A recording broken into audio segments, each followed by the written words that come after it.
রাত 12টা, গ্রামের সবাই ঘুমিয়ে গেছে। হঠাৎ কবরস্থান থেকে টিং টিং শব্দ আসতে লাগলো। লোকজন ভয়ে জানালা বন্ধ করে দিল। কিন্তু গ্রামের দুষ্টু ছেলে রাব্বি চুপি চুপি গেল দেখতে। গিয়ে দেখে একটা কঙ্কাল বসে মোবাইল হাতে লাইভ করছে। কঙ্কাল বলছে, বন্ধুরা আজকে আমি শেখাবো কিভাবে 200 বছর পুরনো হার চকচক রাখবেন।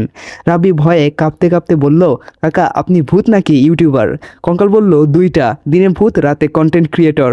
তারপর কঙ্কাল কাকা নাচ শুরু করলো। হাড়গুলো খট খট খট শব্দ করছিল। হঠাৎ তার মোবাইল থেকে ভেসে এলো, ব্যাটারি লো, ব্যাটারি লো।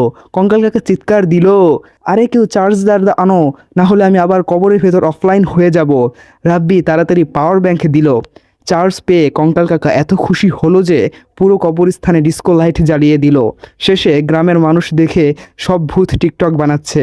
আর কঙ্কাল কাকা বলছে, ভাইরাল হতে চাইলে আগে দাঁত বের করে হাসতে হবে, না হলে তোমরা ভাইরাল হতে পারবে না। আমাদের বর্তমান যুগে যেমন সবাই ভাইরাল হওয়ার নেশায় নাচছে, তেমনই এই কঙ্কালটাও ভাইরাল হওয়ার নেশায় নাচতেছে।